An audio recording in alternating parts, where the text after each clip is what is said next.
Kitchen ஸ்ரத்தாம் கச்சித் குஹ்யம் நபாஷசே. ரகசியமான சமாச்சாரத்தை ஸ்திரீகளிடத்துல சொல்லாம இருக்கியா பரதான்னு கேட்டாள். எதை ரகசியமா வச்சுக்கணுமோ அதை ஸ்திரீகளிடத்துல சொல்லப்படாதாம். அவ கபட்டம் தெரியாதவாளாம். அதனால என்ன பண்ணுவா தெரியுமா, ரகசியமா போய் ஏதாவது ஸ்திரீகிட்ட சமாச்சாரம் சொல்றது இது ஒருத்தருக்கும் தெரியப்படாது, நான் உங்ககிட்ட சொல்லணும்னு சொன்னேன்.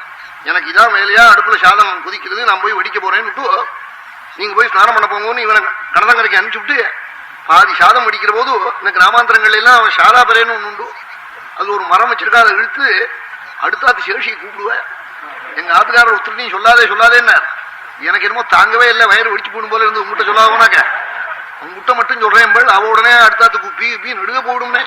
ஆமா, இந்த தினத்தந்தி எல்லாம் போறதுக்கு முன்னாடி அது பறந்து போடும்.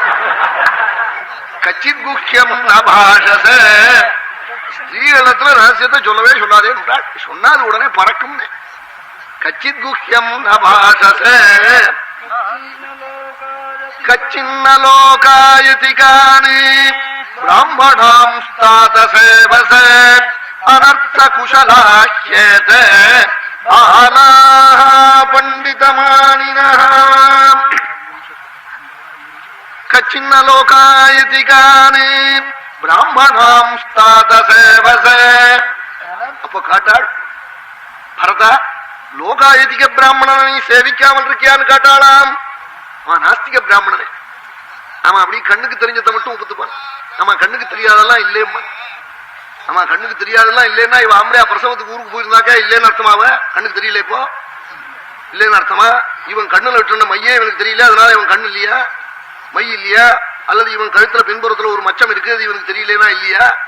தலை ரோமம் ஒண்ணு வெட்டி கிடக்கு, நம்ம ரோமம் நம்ம கண்ணுக்கு தெரியலன்னா அது இல்லைன்னு அர்த்தமா? இல்லையா? மைசூர் மகாராஜா சம்சாரத்தை இவன் பார்க்கலன்னா அந்த அம்மா இல்லைன்னு இந்த மாதிரி சொன்னான்னா இவனை விட்டு விடுவானா ராஜா? இவன் கண்ணுக்கு தெரியாத இல்லைன்னு சொல்லுவாங்க. இவன் வரும் திருத்திர பைய, இவன் கண்ணுக்கு தெரியாதவனா அது இல்லைன்னு அர்த்தம். அவன் லோகாயதிக பிராமணன்.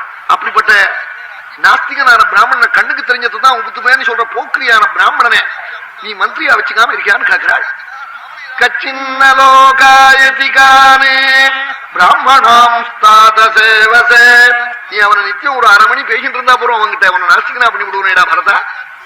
அனர்த்த குஷலாஹ்யேதே பண்டிதமானின. சில நாஸ்திகத்தை பிரச்சாரம் பண்ற பேப்பரை படிச்சா கூட போறோம்னே, ஆஸ்திகம் கூட நாஸ்திகன் ஆயிடுவனே, அதை படிக்க கூட கூடாதுன்னே.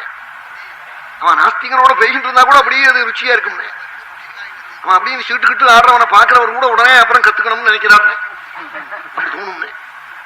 சங்கம் தானே. நாஸ்திக பிராமணனை நீ சேவிக்காமல் இருக்கியா பரதாங்கிறாள். அதுலயும் இந்த பிராமணன் நாஸ்திகனா இருந்தா தான் பெரிய கஷ்டமாம்னே. அழகா சொல்லி கிள்ளி கொடுத்து அவன் சித்தத்தை மாத்தி விடுவனே ஒரு நிமிஷத்துல. அனர்த்த குஷலாஹ்யேதே பண்டிதமானினம் விபுலः கச்சித் கச்சிதர்பதோ வ்யயः அபாத்ரேஷு நதே கச்சித் கோஷோ கச்சதி ராகவ. சுவாமி கேட்கிறாள் பரதனே, நிறைய பணம் குவிஞ்சுக்கிட்டு இருக்கா புக்ஷன்லேங்கிறாள். ஆயஸ்தே விபுலः கச்சித் கச்சிதல்பதரோ வ்யயः. நிறைய வருமானம் இருக்கணுமா, செலவு குறைஞ்சு இருக்கணுமா ராஜ்யத்துல. ரொம்ப பட்ஜெட்ல என்ன விழுது துண்டு விழுதுன்னா என்னத்த அப்புறம் துண்டை போடுறது, அப்புறம் ஒரு துண்டு விழுதுன்னு சொல்லிட்டே இருக்கக்கூடாது. நிறைய மீந்திருக்குன்னு சொல்லணும். அதுக்காக தொந்தரவு பண்ணி ஜனங்களை ஹிம்சை பண்ணி வாங்கக்கூடாது. ஆயஸ்தே விபுலः கச்சித் கச்சிதல்பதரோ வ்யயः. இந்த கச்சிதுங்கிறது கேள்வக்குரிய சம்ஸ்கிருதத்துல. அபாத்ரேஷு நதே கச்சித் கோஷோ கச்சதி ராகவ.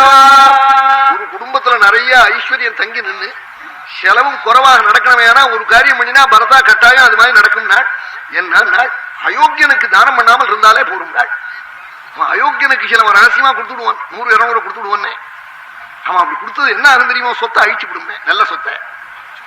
அபாத்ரேஷு நதே கச்சித் கோஷோ கச்சதி ராகவ. அப்பா நீ ராகவனாச்சே நானா சுவாமி பரதனே. ருக்குகுலத்துல சத்பாத்திரத்துலதான்டா கொடுக்கிற வழக்கம், போக்கிரி சாக்கிரிக்கு கொடுக்கிற வழக்கம் இல்லையடா நம்ம பரம்பரையிலே. அப்படிப்பட்ட பரம்பரையில் பிறந்த நீ சாதுக்களுக்கு மட்டும் தானம் பண்ணி வரையா, அயோக்கியனுக்கு கொடுக்காமல் இருக்கியான்னு கேட்டாராம் சுவாமி பரதனே.